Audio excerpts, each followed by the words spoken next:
The lecturer is Professor Seth Lehrer. Professor Lehrer holds degrees from Wesleyan University and Oxford University and earned his PhD at the University of Chicago.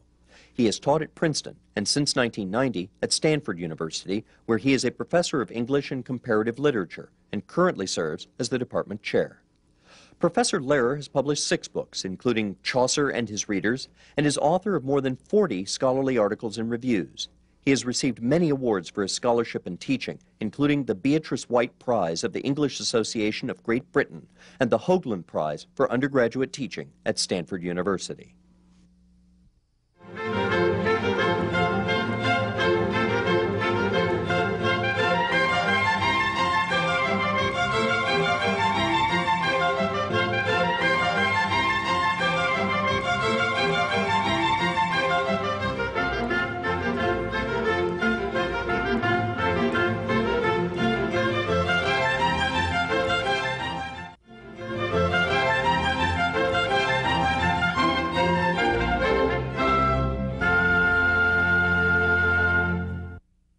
Hello, and welcome back to the world of the Anglo-Saxons. In this lecture, Lecture 7, we're going to spend some time looking at the literary language of Old English, and in particular at what may be the first poem in the English language, known as Caedmon's Hymn. But before we do that, I'd like to go back to some issues I raised in the previous lecture about vocabulary, about the way in which the Anglo-Saxons coined and borrowed words. Now, in this lecture, let me say that I'm going to be doing a fair amount of reading. I'm going to be giving you lists of words. I'm going to be calling attention to groups of terms that are coined in Old English, that are borrowed from Latin during different periods, and I'm going to read aloud. I'm going to read aloud Caedmon's Hymn and talk about it in some detail. Now, let me return to where I left off in the last lecture. Latin words are borrowed, broadly speaking, into the Germanic languages in 2 periods. The Continental period, which is the period before Old English splits off, before the Anglo-Saxons settle on the British Isles. The Continental period when the words are borrowed into the group of Germanic languages. And most Germanic languages share words borrowed in the Continental period. Words like street, that I mentioned last time. Words for war, like camp, or wall, or mile, or pit. All words for warfare. Words for trade. The Latin word caupo, referring to a small tradesman, gave us our word cheap, which originally means an exchange. East Cheap or Cheapside. London street names were mercantile streets. Good cheap was a good bargain or a good price. Eventually the word cheap just came to mean something that was inexpensive or a good deal. Words for wine, because the Romans were great vintners. Words like pound or mint for money, for weighing. Words for food, foodstuffs that the Romans gave to the Anglo-Saxons, like fermented milk, cheese, pepper, butter, or particular vegetables and fruits, peas, plums, and prunes. Words for architecture, chalk, copper, pitch, and tile. And words for rulership. The Latin word Caesar, the name Caesar, gave not just to English, but to many European languages, a word for absolute rulership. In German, Kaiser, and in Russian, Tsar. These are both borrowings and transmutations of the Latin name Caesar. After the Anglo-Saxon peoples settled in the British Isles, the period of insular borrowing began, the period when words were now being borrowed from Latin speakers and traditions who already were in the British Isles. Now, England had a Christian community of some form or another from about the late 2nd to the beginning of the 3rd century. And in the 4th century, when Christianity becomes, with Emperor Constantine, the official religion of the Roman Empire, Latin Christianity in the British Isles brings into the linguistic mix a whole set of terms for particular forms of ecclesiastical control and ecclesiastical life. Thus, you have words like cross, priest, shrine, rule, school, master, and pupil that are borrowed from the old Christian Celtic Latin, that mix of Roman and Celtic of the early centuries AD that is already in motion when the Anglo-Saxon peoples settle. But there were also periods of borrowing, not just from Latin, but from other Germanic languages. The Anglo-Saxons came in contact with other Germanic peoples, and in particular, the Scandinavian peoples. Throughout Anglo-Saxon history, especially in the 8th and 9th centuries, England was subject to raids, incursions, and settlements by Vikings and Danes, by Scandinavians who came either to plunder or to live. Now, it's very interesting to see some differences here. I've spent a lot of time talking about sound changes and sound differences, and here's another set of them. The Germanic languages had words in common, but the Scandinavian languages pronounced those words differently from Old English. Or to put it another way, there are sound relationships inside the Germanic languages, as well as between the Germanic languages and the non-Germanic languages. The best examples I can give are the following. Words in English, in Anglo-Saxon, that began with the SH sound, or that had the SH sound in them, sh, corresponded to words in the Scandinavian languages that had the SK sound in them. Thus, you had a word like shirt in English, which was skirt in the Scandinavian languages. Or a word like ship would be the word skip in the Scandinavian languages. Now, what's interesting here is how these words have survived, both the Old English and the Scandinavian form. Dialect and regional differences between the North and the South changed the texture of the language. Most of the Scandinavians settled in the north and in the east of England. And so, when you have a word like ship, you also have a word skip, which survives as our word for someone who runs a ship, a skipper. A word like shirt corresponds to a word like skirt. It's an article of clothing. It's just a different article of clothing. Similarly, CH sounds in the South and in Old English corresponded to K sounds in the Scandinavian languages. Church becomes kirk. And this is very clear in people's names and in towns. Or the suffix wich, pronounced without the W now, like Norwich or Harwich.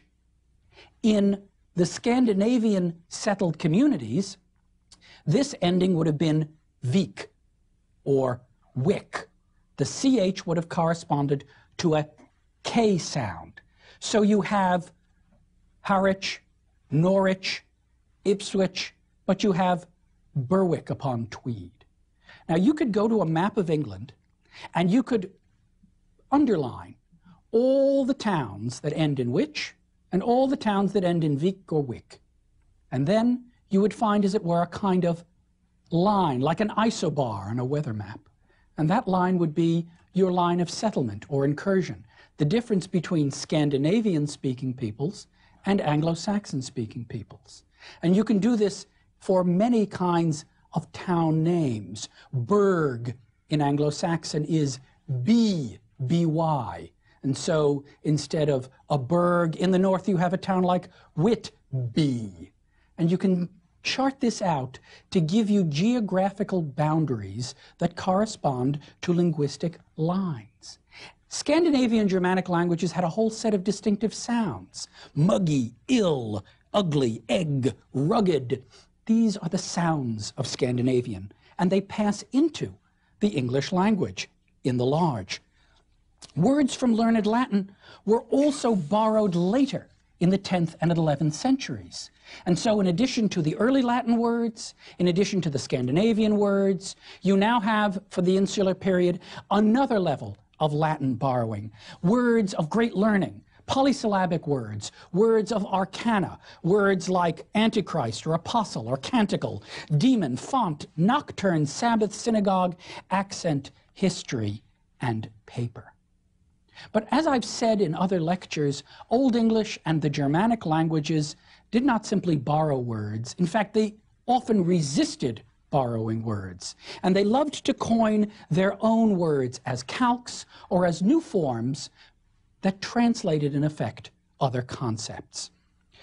Old English made new words in 4 ways. What we call determinative compounding. Now, that's a very technical term for simply a way of yoking together 2 normally independent nouns. Earring.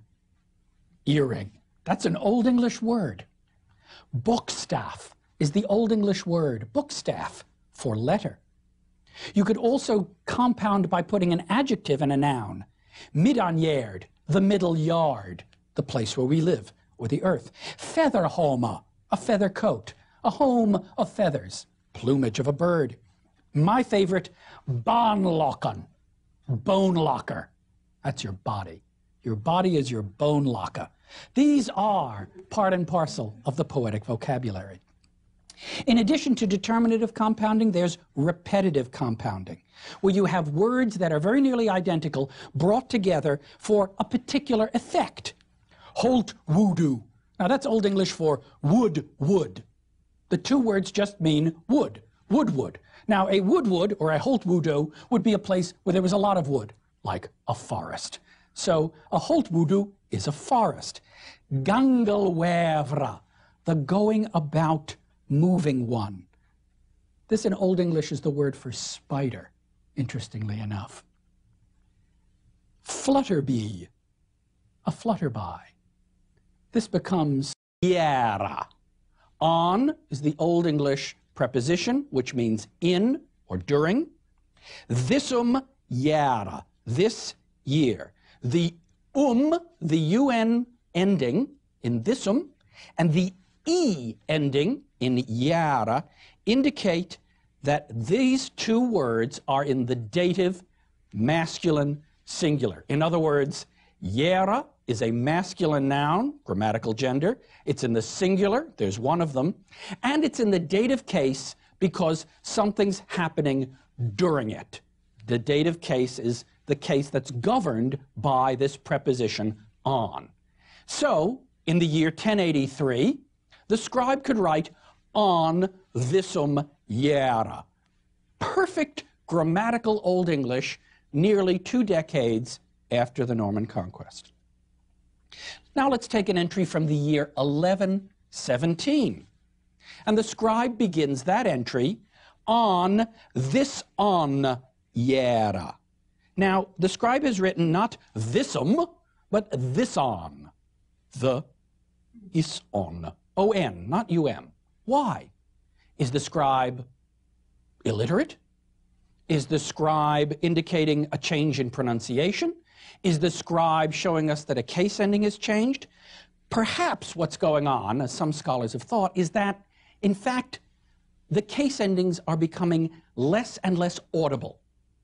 That English is moving from an inflected to an uninflected language, but the scribe still feels the need to record something like grammatical Old English. And what the scribe hears is just a kind of indiscriminate That is, a vowel of a certain kind followed by a consonant of a certain kind.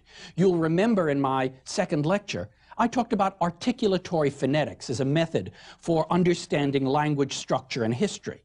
Well, what articulatory phonetics would say is that the ending has been leveled out to an indiscriminate back vowel, a vowel in the back of the mouth, o, and a nasal. A nasal is M or N, because the sound goes on in the nose. So simply becomes on. Now let's go to 1135. On this yara. The ending has completely dropped out. And the E at the end of yara is still there, perhaps as a kind of fossil record of that earlier E. But grammatical gender, or what's called concord, that is, getting your adjective to agree grammatically with your noun, is gone.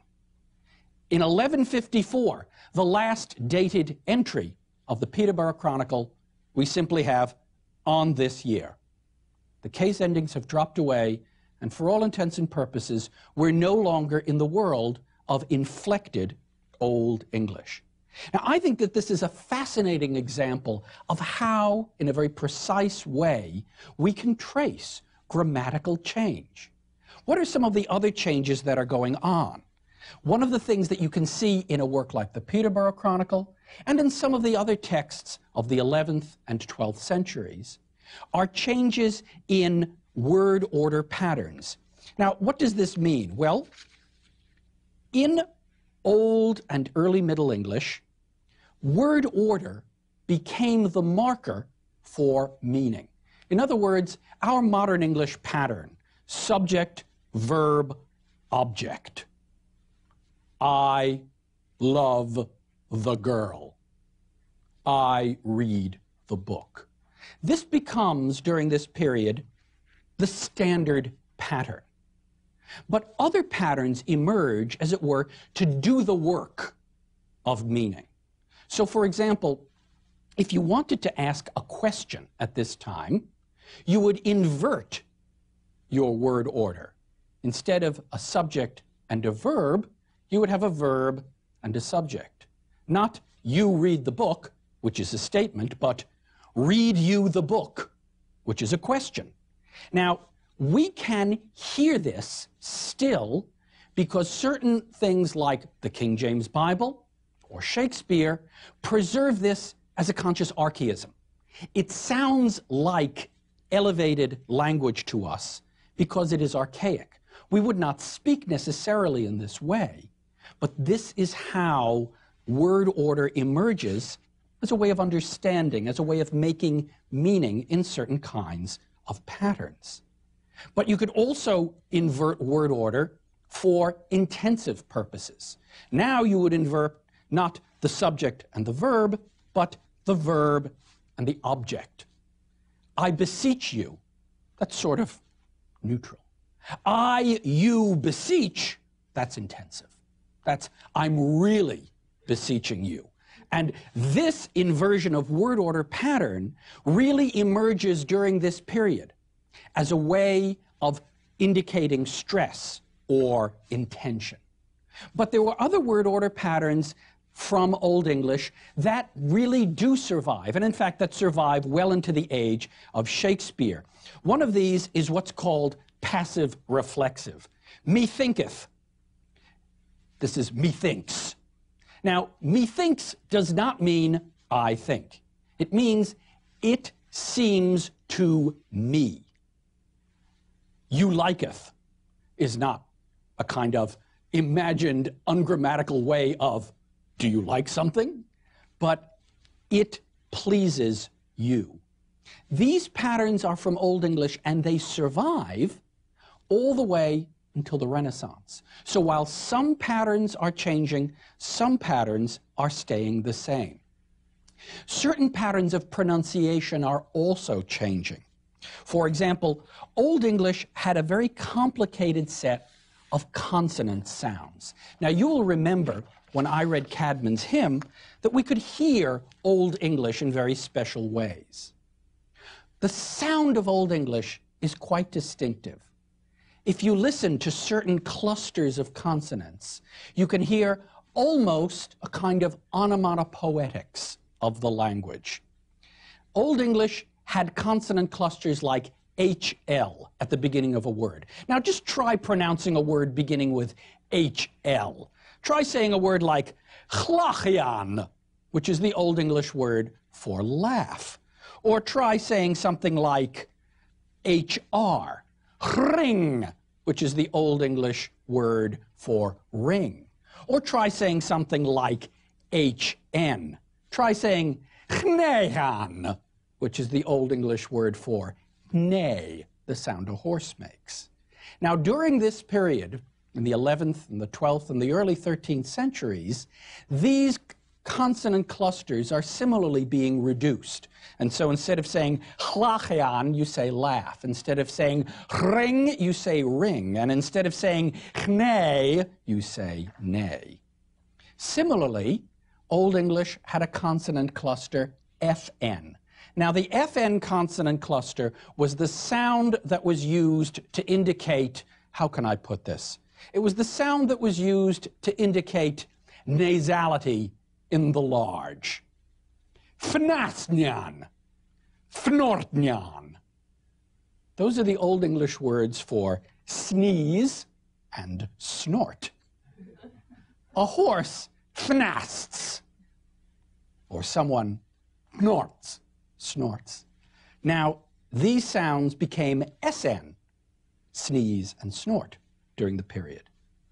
And finally, another distinctive Old English consonant cluster that contributes to the sound of the language is HW.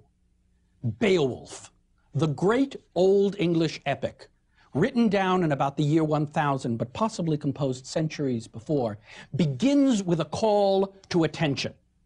What we gardena in gerdagum. The first word is what, which is really our word what, but it's really more like, let me have your attention, or listen.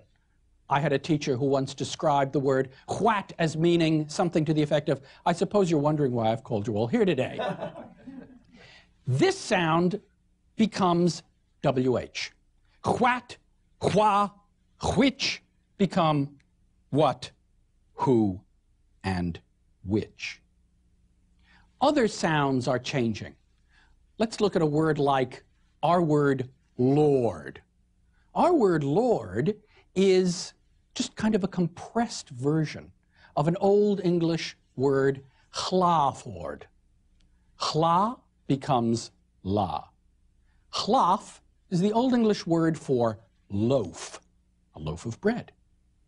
Chlavord is, in fact, nothing more than a compressed version of chlaf weard. Remember from Cadman's hymn, Weird, the warden, the guardian. The Lord was the chlaf weord, the guardian of the loaves, imagining that sort of military and social control was based on doling out something like bread. Chlavord, lavord, Lord. That kind of coming together is what's happening during this period as well. I've mentioned metathesis earlier in this series of lectures. During the period, certain words, as it were, permanently metathesize. And so Old English words like axe become ask. A word like brid becomes bird. A word like thurch becomes through. And a word like beorcht becomes bright. These are sound changes that we can see during our own lives, but they are also changes which happen historically. And in this case, a series of metatheses happened at a very special time, and they changed permanently the way in which we pronounce our language. Let me just offer a few other examples. I've talked about strong verbs and weak verbs. You remember, strong verbs are those verbs that indicate change in tense through the meaningful change of the root vowel. And weak verbs are words that indicate change in tense by adding a suffix. Talk, talked is weak. Run, ran is strong. What's happening also at this time is that some of the old strong verbs are changing into weak verbs. A word like need, help, wax. These are strong verbs, but they are gradually transforming themselves into weak verbs. These are not isolated incidents. What I'm talking about in general here are not just individual changes in grammar or morphology, or changes in pronunciation, or changes in the individual way in which certain words are sounded or function. I'm talking about larger systematic changes. the system of making meaning in the language is changing over time. These changes, I am suggesting, are going on while the Norman conquest is inflecting and texturing Old English with newer French forms and newer French words. In the next lecture, I'm going to be detailing some of the ways in which Norman French changes English, the way in which it adds vocabulary, the way in which it also affects pronunciation and patterns of stress. But I think what I would like to do as a way of moving transitionally to that lecture is think now not just about grammar, but about literature. One of the things I've tried to do in this course of lectures, and will continue to do, is illustrate linguistic change through literary allusion. About the year 1200, a whole set of poems are being written that indicate for us these changes. One of the most beautiful and exquisite of these poems is known as The Owl and the Nightingale, a poem to which I will refer in my next lecture. But let me just say a little bit about that now as a bridge here. Chaucer's opening, I want to suggest, not just writes out the opening of a poem, but it writes out the history of a language.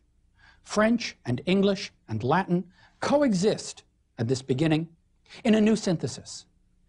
Zephyrus is inspiring not just the tendre cropus, but it's inspiring the poet. This is as much an opening as it is an invocation. What is it an invocation of? The poet seeks inspiration, not just for the poem, but for the language itself. And I'm suggesting that when we look at English literature, as we have to this point, and as we see here in Chaucer, what we're looking at is the history of the language writ large. And what we're seeing is how in an inspiring opening, and now inspiring in all senses of that word, Chaucer is giving us, as it were, a narrative of linguistic history. To inspire is to breathe into. And now the breath is the breath of language, that hem hath holpen one that they were seke. To be in a world of courage, to be in a world now where birds have French hearts, is to be in a world in which Zephyrus has inspired us all. I'm going to suggest in later lectures that the use of English literature can not only help us understand the history of the language, but can give us attitudes towards language. And in this opening, I suggest, Chaucer is giving us a sense of the inspiring power of language itself, of the way in which we can look back through the history of words, the history of sounds, the history of rhyme and meter, prosody and power, to see what the place of poetry is in the creation of a literary landscape and in the creation of a political and social one as well. In my next lecture, I'm going to fragment this vision by looking not just at different languages, but at different regional dialects. And so we'll see, I think, the unity of this Chaucerian opening playfully broken up into the shards and fragments, the wild cacophony of regional sound and joke in dialect and language, not just from Canterbury or London, but from every Sheerus ende. Thank you.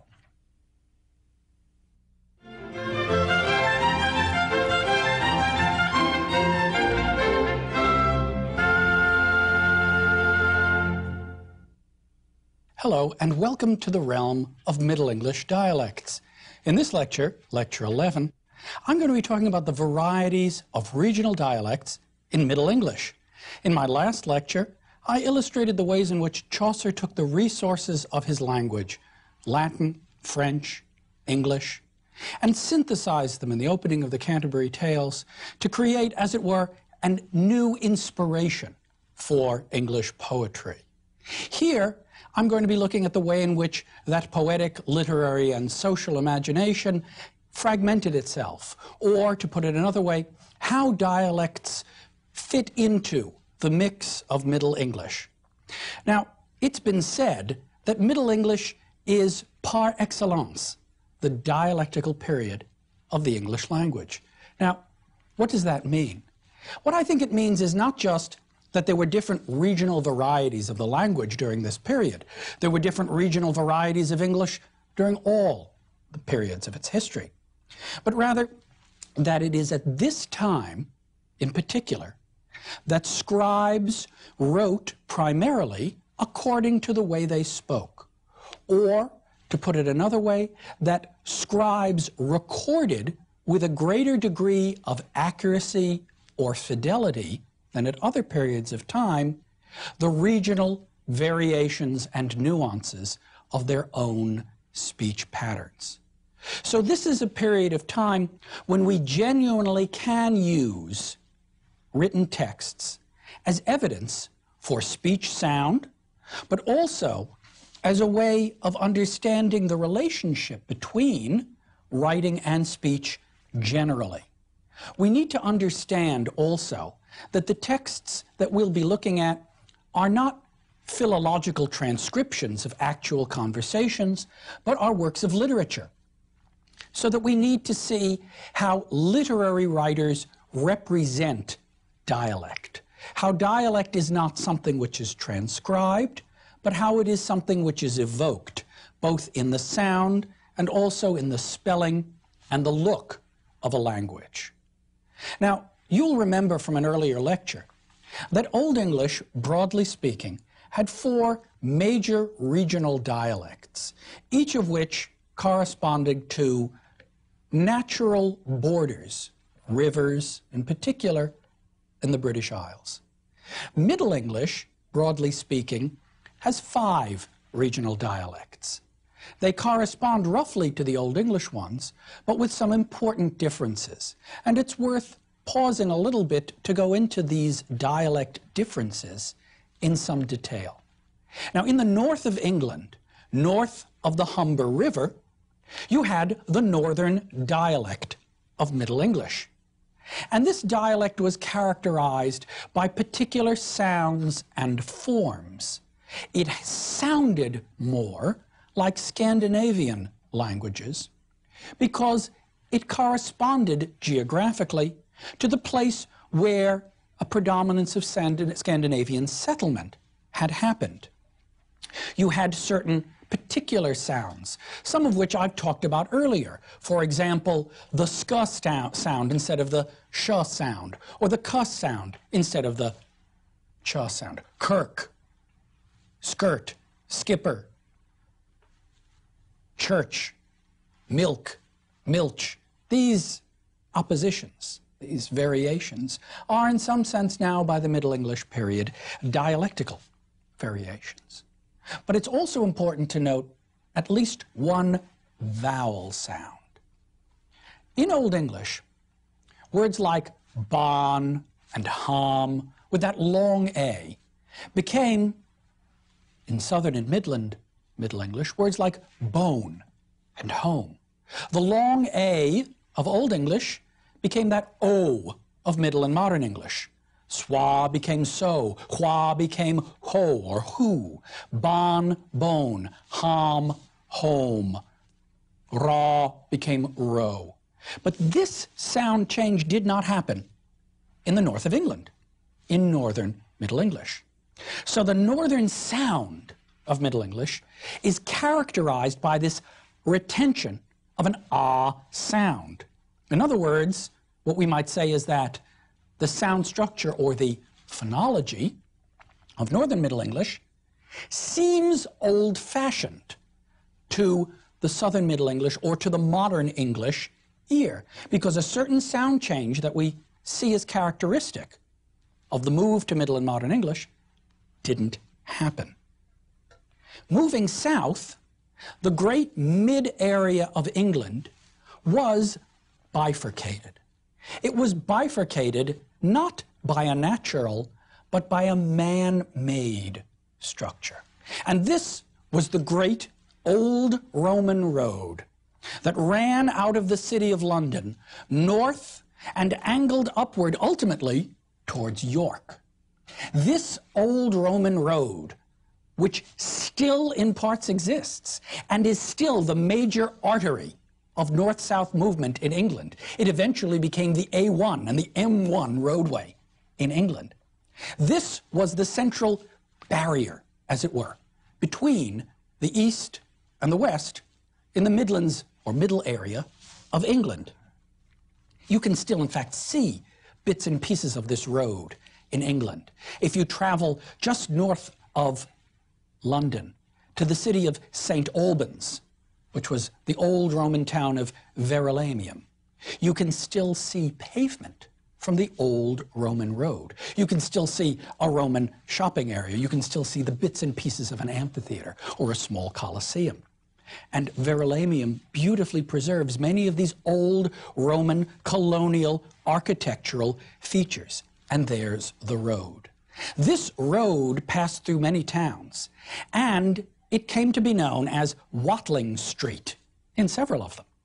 There's a beautiful moment, just to digress, a beautiful moment in a passage in the medieval drama, in one of the religious plays of the 15th century, when the moment of Christ's coming, there's the phrase, "We shall go to our doom down Watling Street," as if the second coming were to come down the old Roman road, much as the Romans did, perhaps. But this sense in which a line like that can give us a feeling for the palpable reality of how important this main thoroughfare was. And it effectively bifurcated the mid part of England. And on the east, you had the East Midlands, and the west, you had the West Midlands. Now, the East Midland dialect is very important for us because it comes to be the basis, by and large, for the dialect of London, for the dialect of Chaucer, and for what eventually develops into modern Standard English. The West Midland dialect is very distinctive, and I could go through in great detail some of these distinctions, but one of them that's very interesting, it seems to me, is the way in which you can draw dialect boundaries by very special attentions to detail. Now, one important distinction in dialects is not just the pronunciation of vowels or consonants, but the issue of morphology. What words did you use, or what endings did you use to express grammatical categories? In Old English, the word for she, the third person singular feminine, would have been heo, or hey even.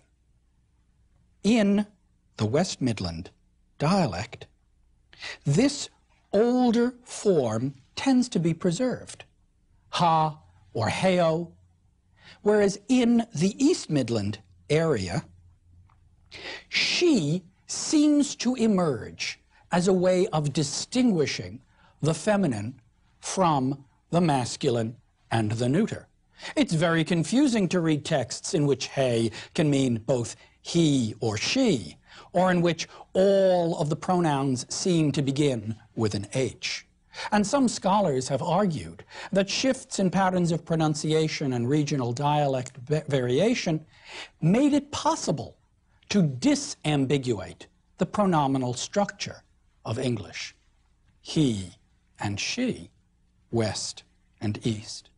Moving to the south, south of the Thames River, you would have had Southern English in the southwestern part of the language, part of the country rather. What's distinctive about Southern English? Why does it matter to us? One thing that's very distinctive is that sounds that were pronounced like F or S would have been pronounced in Southern English like a V or a Z. Now, this is very odd, and you might say, well, what does this have to do with modern pronunciation? Well, the one thing it has to do with modern pronunciation is a little word. A male fox becomes a female vixen. Now, in Southern English, you would have said vox and vixen. vixen is a survival of this Southern Middle English form. That's why the female version of a fox begins with a V and not an F.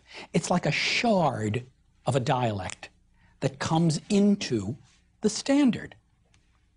If you move just to the southeast, to the old area of Kent, which would have been Kentish Old English, you get, of course, Kentish Middle English.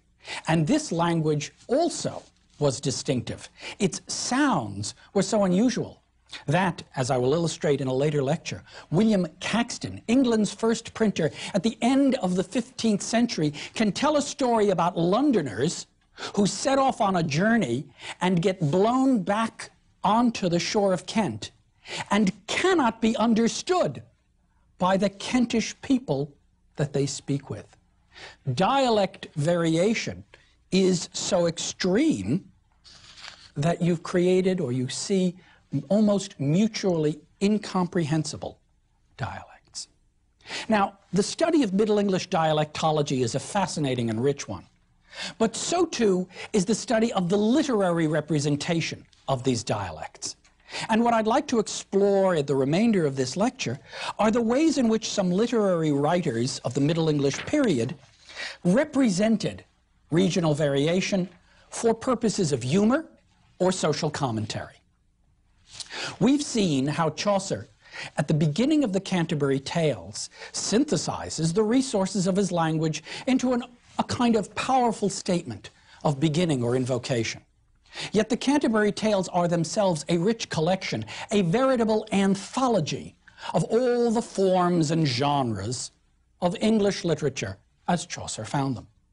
And in one of these tales, a tale told by a character known as the Reeve, we see a story of two northern scholars coming to university and lodging with a miller.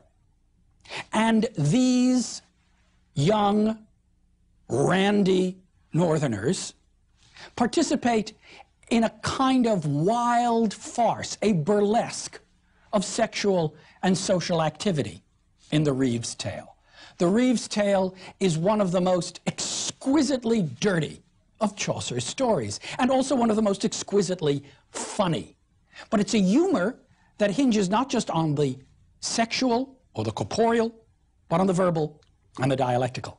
Because what Chaucer does in his Reeve's Tale is he has these northern characters speak in a kind of northern Middle English.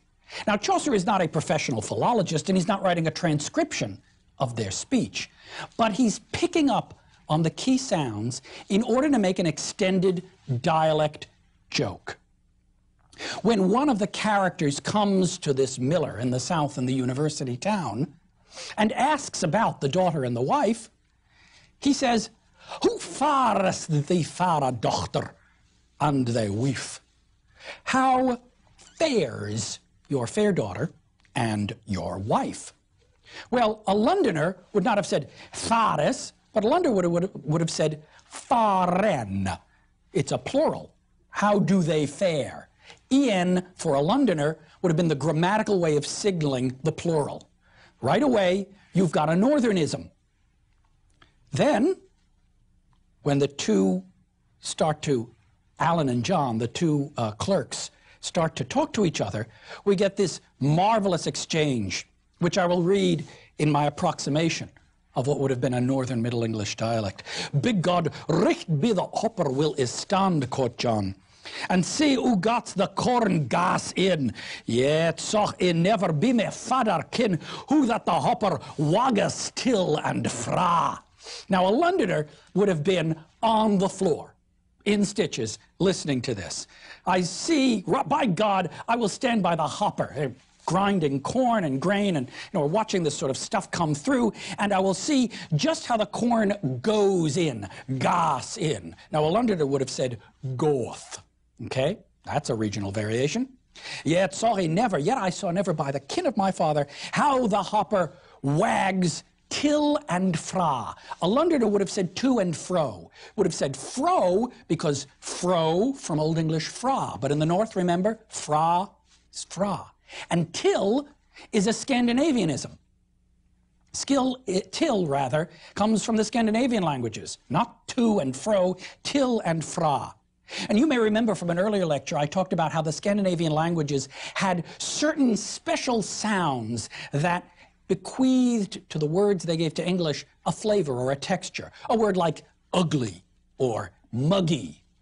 Well, here, wag has that same feel. A line like who that the hopper waggas till and fra is just an extended dialect joke, as if the wagging back and forth of the hopper is now mimed in the kind of wagging of the tongue of this northern rube. And then, of course, when the two are given the opportunity to grind the corn and grind the grain and be millers, one of them says, in what is the most exquisitely cacophonous of Middle English lines, "E is as ill a miller as are ye." A Londoner would say, "E am as ill a miller as be ye." But I think what's more important is not to sort of detail the philology, but simply to say this is a line that simply sounds stupid. It sounds he is as ill a miller. It's not a question of grammar. It's a question of assonance, of that sound. He is as ill a miller as are ye. But let me stop for a minute. I've been giving you examples of Northern English as a dialect joke in Chaucer's day. But many of these examples, in fact, sound more like modern English than the London versions do. Fares, we don't say foreign anymore. Goes, we don't say goth anymore, certainly. And we've used the word till regularly now to indicate time. Well, why does this happen? One of the things that happens after Chaucer is that there is a great influx of Northerners into London. One of the things that happens in the 15th century is the movement of Northern students, of Northern scholars, and of Northern men and women to the metropolis. This movement is part of a great economic and social migration in the later Middle Ages. Many of these Northern students, scholars, and children become involved in the court. They become involved in the universities or in the profession of the law. And their regional dialect contains forms that ultimately become part of standard modern English. So it's important to understand these regional differences, not just to get the gist of Chaucer's humor, and not simply to recognize that regional variation is a fact of linguistic life, but to recognize, too, that certain dialects and certain forms, which during one period of English may be thought of as exotic or peripheral, may, in a later period of English, become part of the norm. And in a subsequent lecture, I'm going to talk about the way in which standard English evolves in the 15th and 16th century, and how people like these Northern students or the children of Northern aristocrats or gentry come to London and change permanently the sound, the grammar, and ultimately even the spelling of the English language. Now, if Chaucer, a metropolitan Londoner of great education, can make a joke at the expense of rural, rustic, or rube-like Northerners, so too people in the North can make a joke at the expense of people in the South. In a play known as the Second Shepherd's Play, we see a fascinating example of something like this. The Second Shepherd's Play is part of a larger collection or cycle of plays that were put together in the northern towns of England in the 15th century. The Second Shepherd's Play, by the way, is called the Second Shepherd's Play, not because it's about one or two shepherds, but because it's the second play about the shepherds in the collection. but we call it the Second Shepherd's Play, and it has really, in many ways, become part of the canon of English literature because of its exquisite blend of high seriousness and low comedy, its spiritualism, and its drama. In the Second Shepherd's Play, we see a deceitful sheep stealer whose name is Mac. And Mac steals sheep. He tries to disguise himself in order to do so. He has been seen by historians of the drama as a kind of rustic precursor of vice figures, or figures of deceit, or figures of social and cultural manipulation. And in one scene, Mac comes in and he pretends to be a noble visitor from the south. And in order to do this, he has to speak like a southerner. This is a play which originates from the town of Wakefield in the north, near York. Mac is coming in disguise, pretending to be a southerner. The first shepherd says, "Mac, where hast du gone? Tell us thing.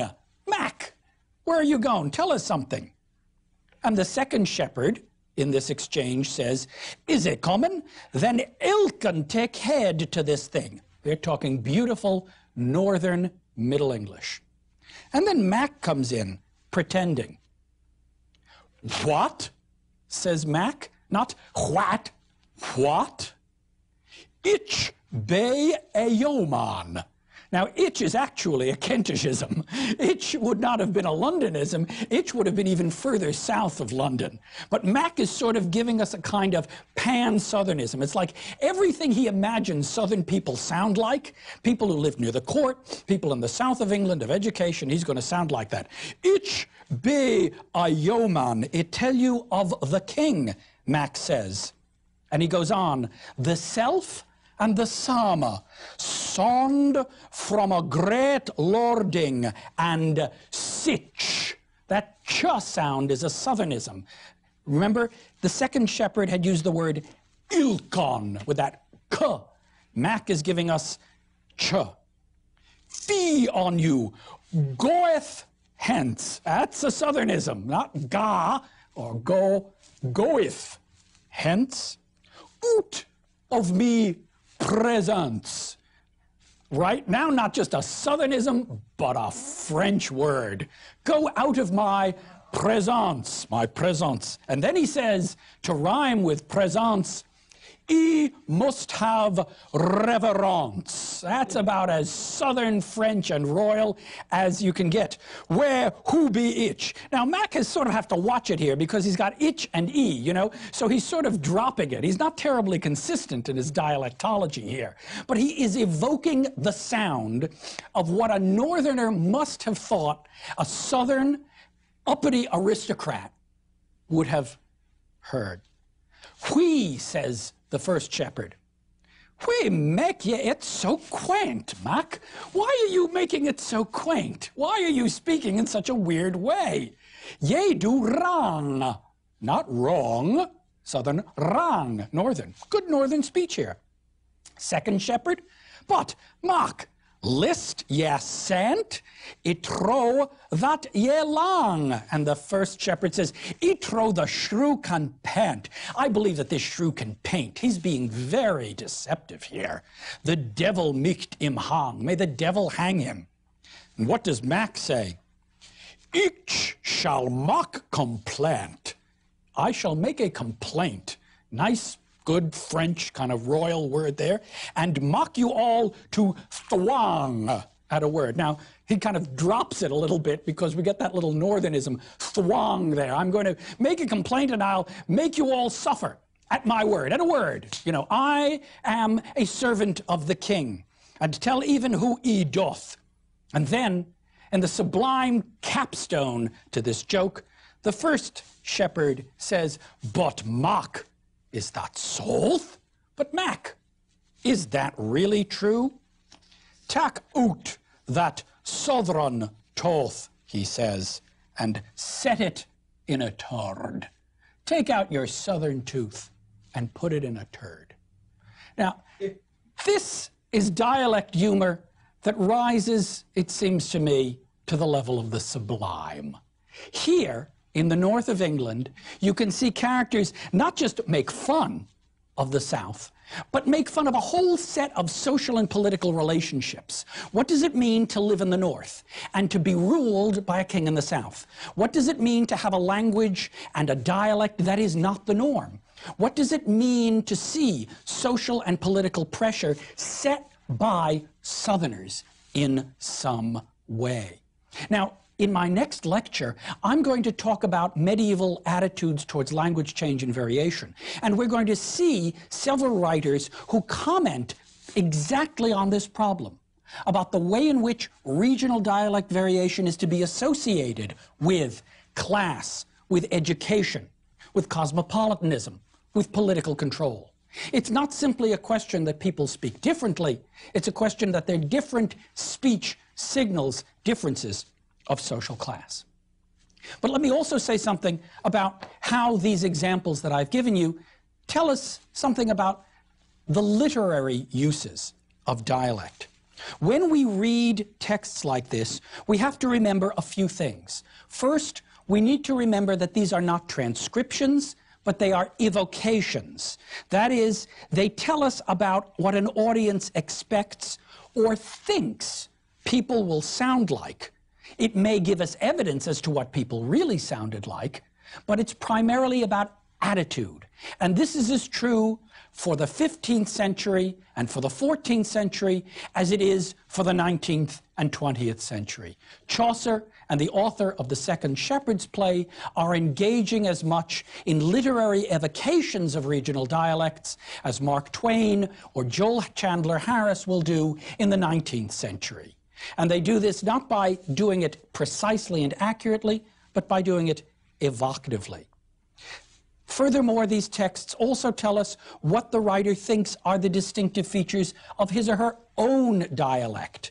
What are the standards of style and grammaticality? How does a word end? How do you pronounce certain vowels or consonants? And what is vocabulary or diction?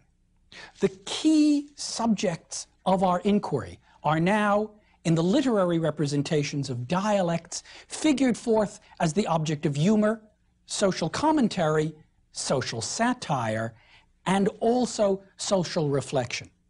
In my next lecture, I'm going to open this up for further inspection when we look in detail at some larger notions in the Middle Ages of what language change and language variation is, and furthermore, how regional variation comes to be associated with class, consciousness, and power at the close of the Middle Ages. Thank you.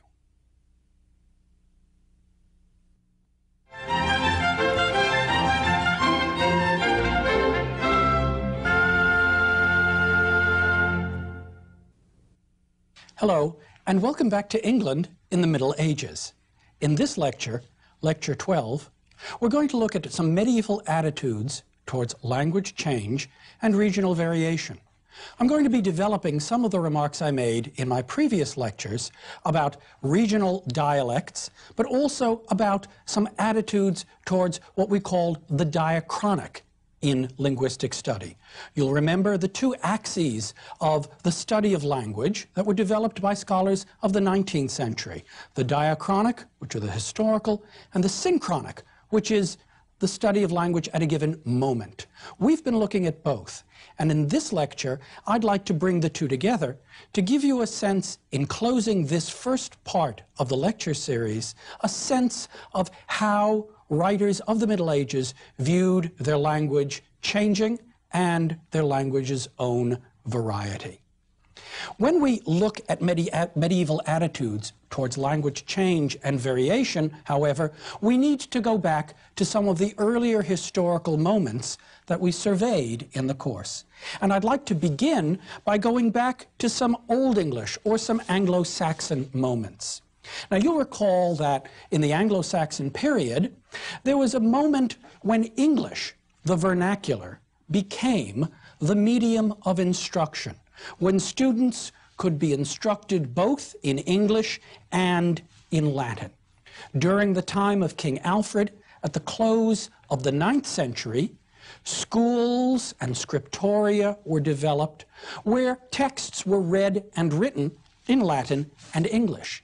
Alfred imported scholars from elsewhere in England and also from Europe in order to help with this project of translation. He came up with what we might now call a canon of literary and intellectual texts to study. And he also suggested methods of schooling children in the classics perhaps both in Latin and in English. You'll remember, too, that I had talked about how the West Saxon dialect of Old English became something of a standard.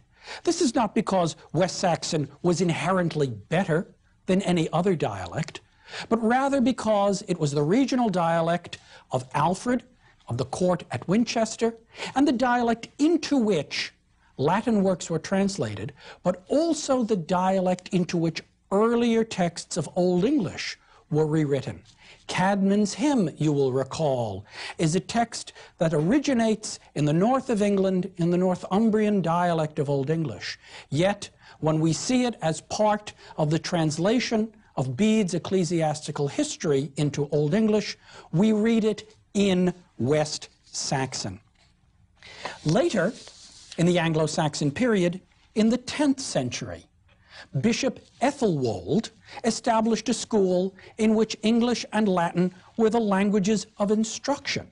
He made English a primary aspect for English schooling, the schooling of English boys, and his pupils learned their lessons in what he called utriusque linguae, in both languages. Ethelwold also tried to regularize the spelling and the vocabulary choice and the style of Old English prose. Now, why is this interesting? It's interesting, I think, because we see a moment when the idea of a standard for the vernacular develops, when there's a consciousness of historical change and an awareness of dialect variation. And the question is asked, how can we select from earlier forms and regional varieties a kind of language or a form of language that can be developed as a standard? After the Norman conquest, as English becomes a multilingual experience, as England becomes, for all intents and purposes, trilingual, and as the language, as it were, brings in or absorbs or seeks to synthesize the words and forms from French and from Latin, as well as from the earlier Anglo-Saxon inheritance, after the conquest, attitudes towards language change and variation take on a new pitch.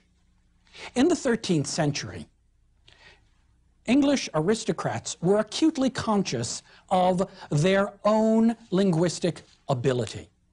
What you had was a situation where not simply were French speakers layered on like a veneer on an Anglo-Saxon body, but rather where there was intermingling, there was intermarriage. One of the interesting ways of charting relationships among the French and the English in those centuries after the Norman conquest is, in fact, to look at people's names. There was a historian of England and of the world, a great historian of the 12th and 13th centuries, whose name was, in Latin, Odericus Vitalis, but his name actually in the vernacular would have been Oderic de Vitae.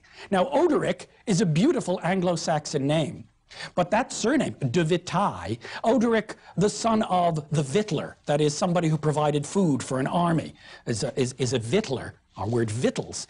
Oderic de Vitae, someone who is clearly, just by his name, the product of an English mother and a French father. Names like this predominate throughout this period of the 12th and 13th centuries. And in the mid-13th century, a man named Walter of Bibisworth wrote a textbook in verse for English gentry desirous of bettering their French. Now, what does this teach us about attitudes towards language change and variation? Let's look at a little bit of this text, and I'm just going to read a couple of lines of it aloud. Walter of Bibisworth says a few things about vocabulary. He has the following lines. Vous avez la lèvre et le lèvre, la livre, et les livres. You have the lip, la lèvre, and the hare, or the rabbit, le lèvre. The pound, la livre, and the book, le livre. What is Walter teaching? Walter is teaching English readers how to speak French. And he is teaching them again the idea of something they've lost, grammatical gender. You will remember that Old English had grammatical gender. It was a fully inflected language. Nouns were masculine, feminine, and neuter.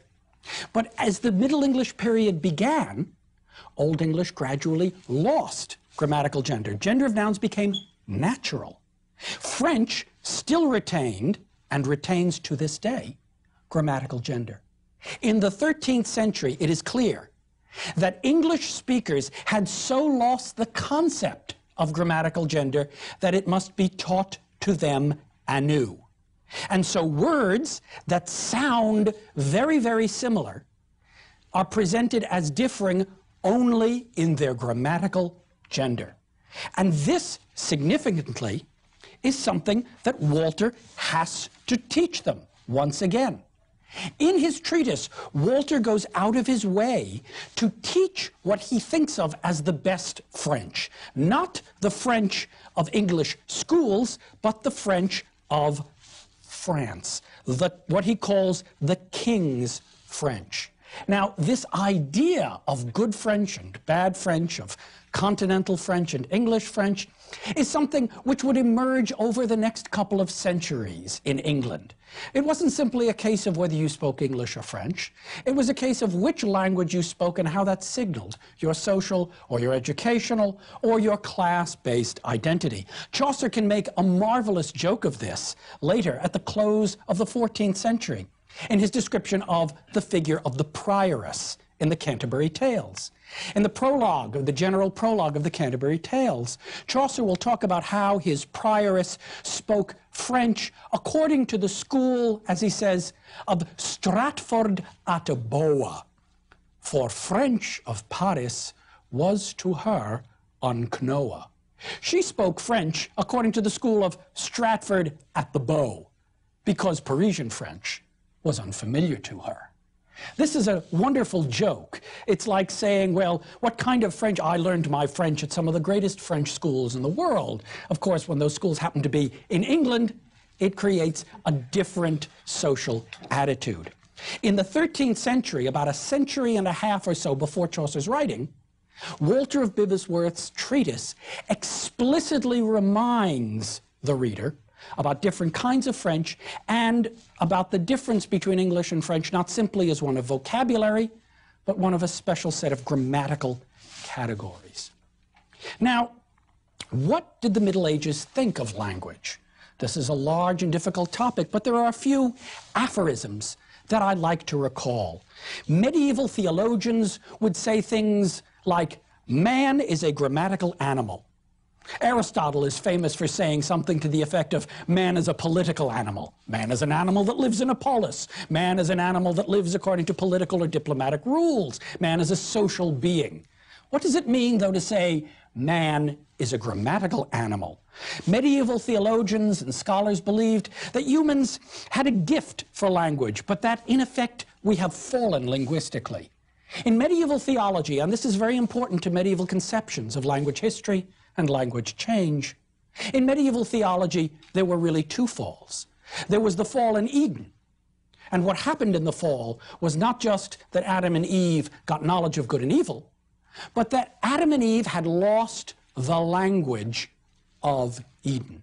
You will remember in Genesis that Adam can name the animals. How does he know what the animals' names are? There is a sense of a kind of Adamic or Edenic language, a unique moment in human history when word and object mixed, when they were exactly the same.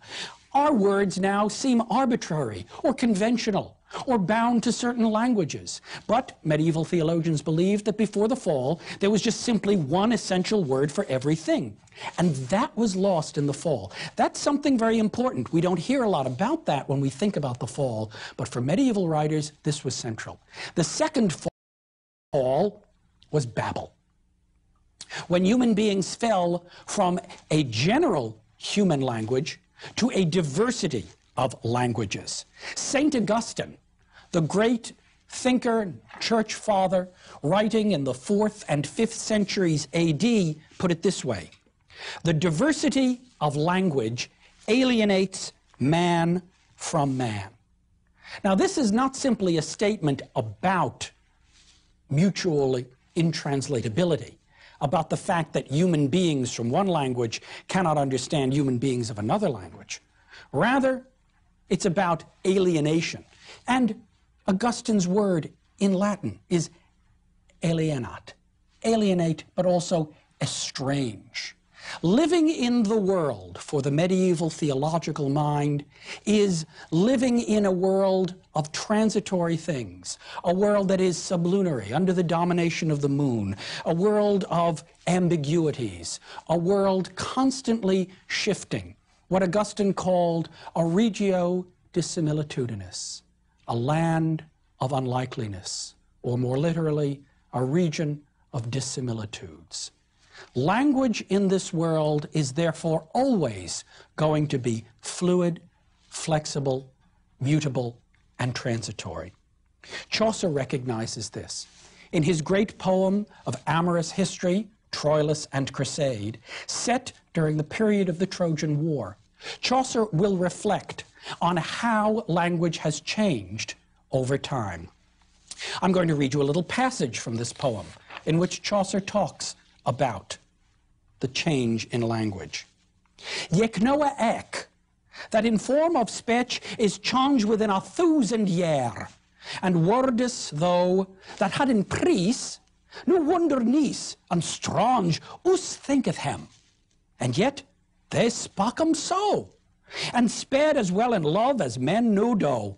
Ek for to win in love in sundry ages, in sundry landes, sundry ben usages. You know well, he says, that within 1,000 years the form of speech has changed, and words then that had, and Chaucer's word is pris, price, value. Words back then that had value or meaning now seem to us, as he says, wondernice and strange, wondrously foolish and odd, it seems to us. And yet, they spak 'em so. And yet people really talked like that. And they succeeded as well in love as men do now.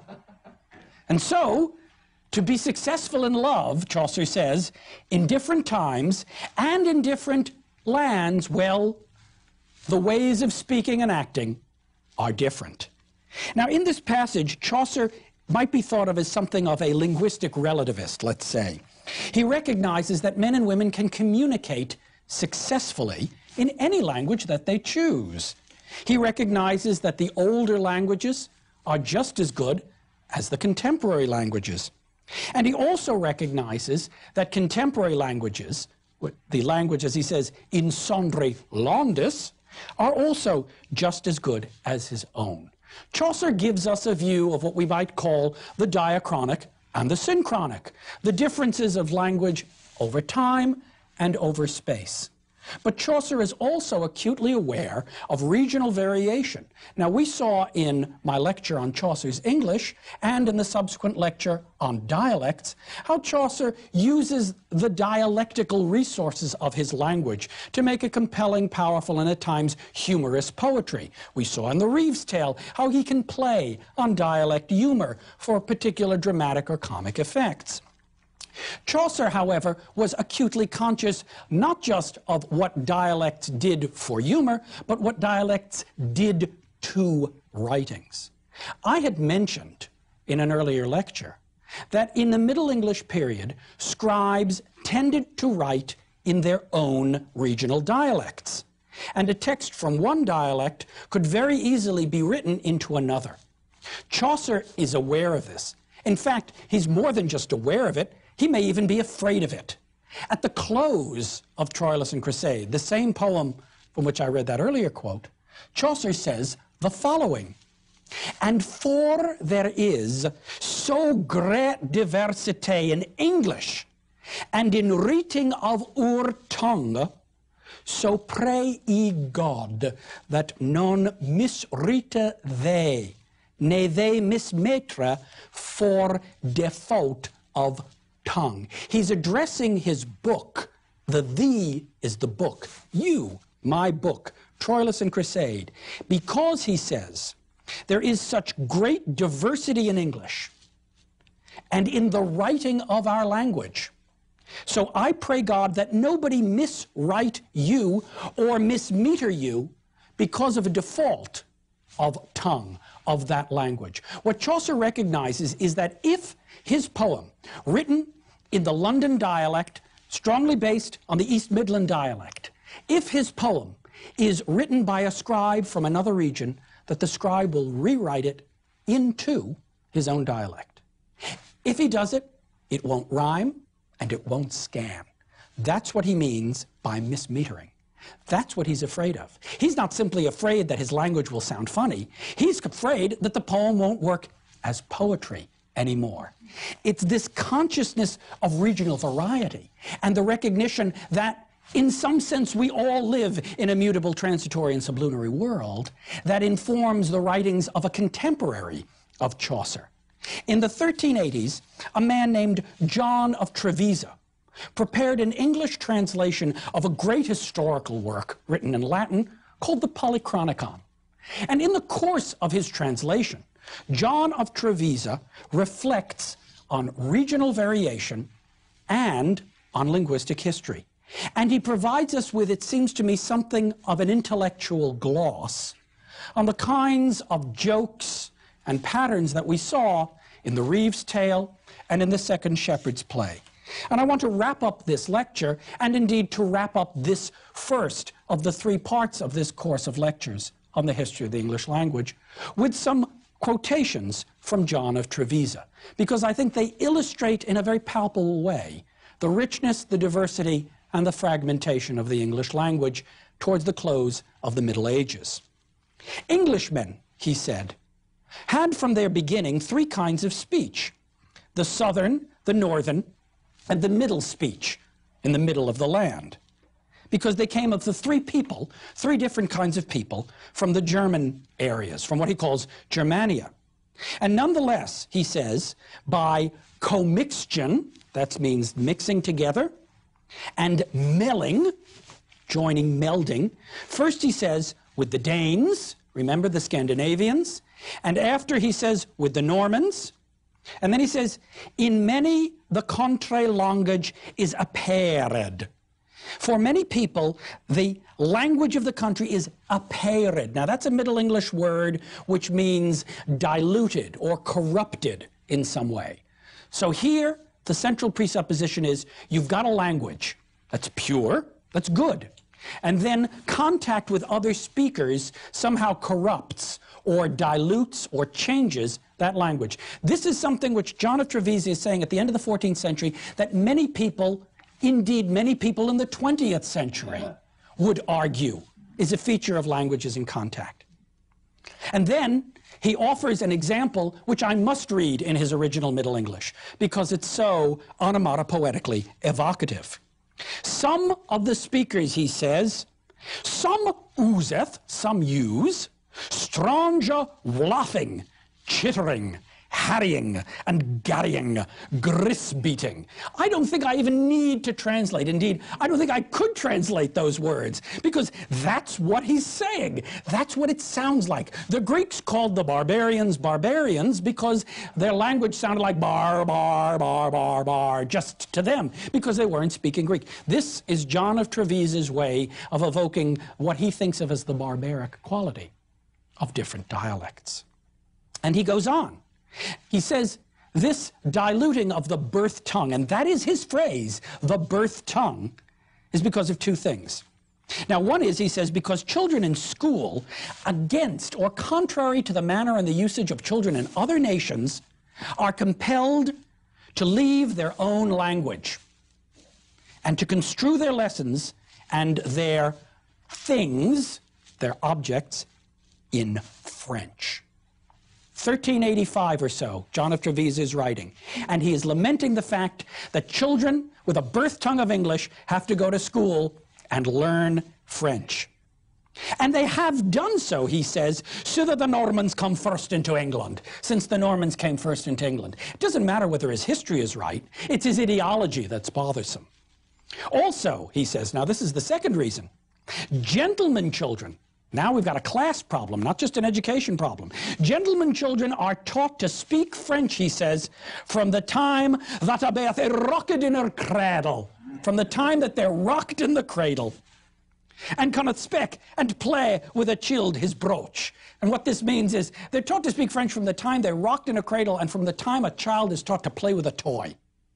And uplandish men, uppity men, men who want to advance themselves socially, will liken himself to gentlemen. These men will liken themselves or try to become gentlemen, and findeth with great business for to speak French.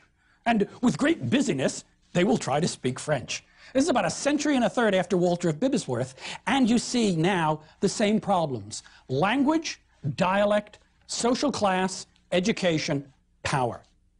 And then he says, it seems a great wonder to me how English, that is the birth tongue of Englishmen, and our own language and tongue, is so diverse of sound in this island.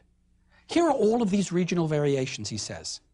And the language of Normandy, he says, coming from another land, is, to a large degree, he states, pretty much of the same sound that the French is spoken in England. In other words, the French of England is like the French of Normandy. But nonetheless, he says, there is as many diverse manner French in the realm of France as is diverse manner English in the realm of England. In other words, here in England, we really only speak one kind of French, and that French is descended from Norman French.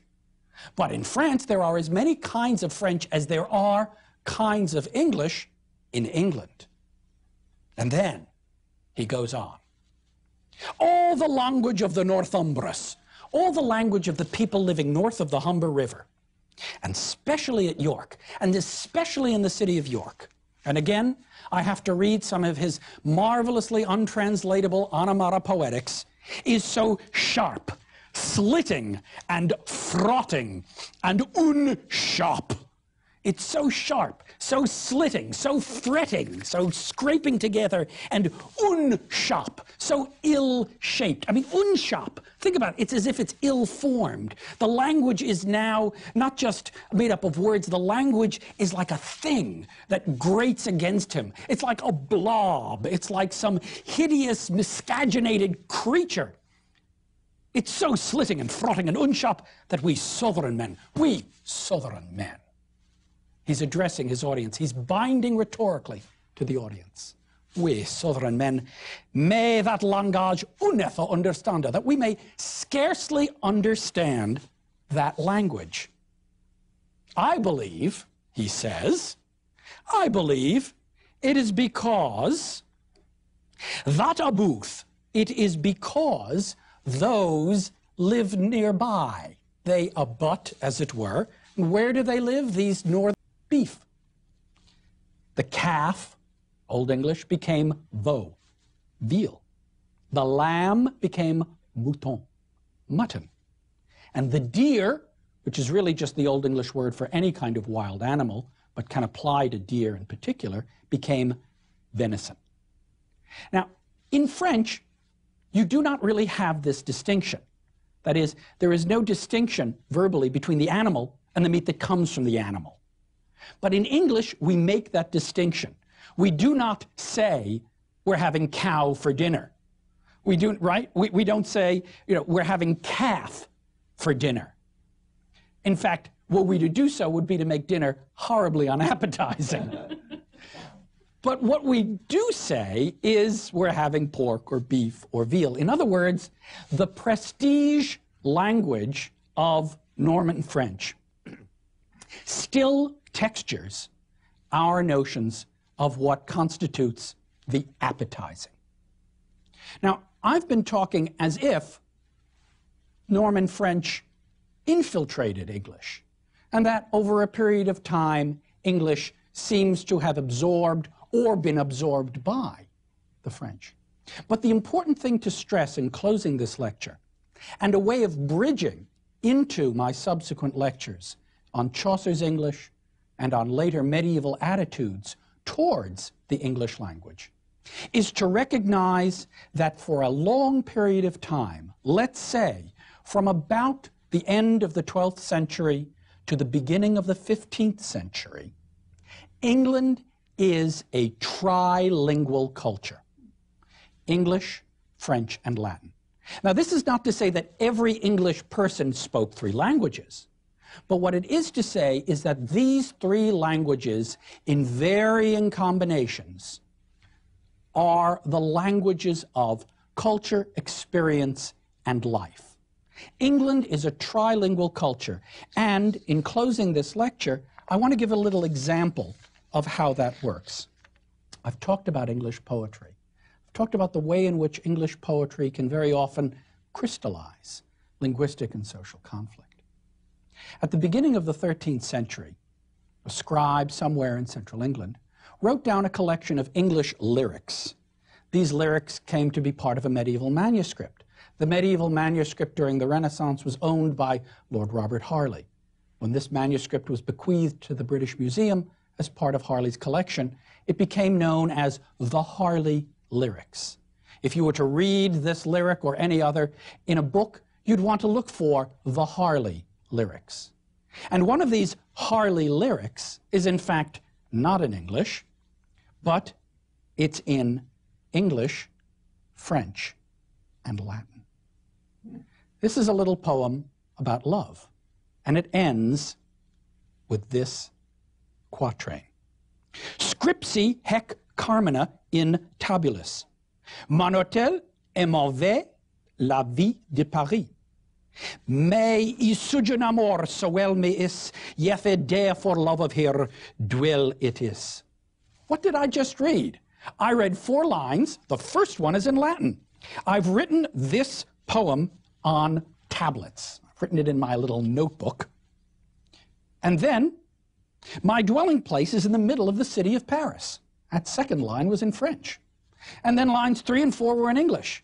May I not sing anymore, because things are good with me. And yet, if I die for love of her, well, it's a terrible thing. Latin, French, English. Scripsi hec carmina in tabulis. Latin, the language of writing, the language of the church, the language of scholarship. Mon hôtel est ma vie, la vie de Paris. My place and my life is in the middle of the city of Paris. Well, if you were an Englishman, where did you go to study? You went to Paris. But when you gave voice to your inner feelings and expressions, when you talked about love, loss, and desire, you said it in English. Trilingual culture, Latin, French, and English. When we look at Chaucer's language, in my next lecture, we're going to see how Latin, French, and English become now not just the alternating languages of poetry, but they become the synthesized language of expression. Thank you.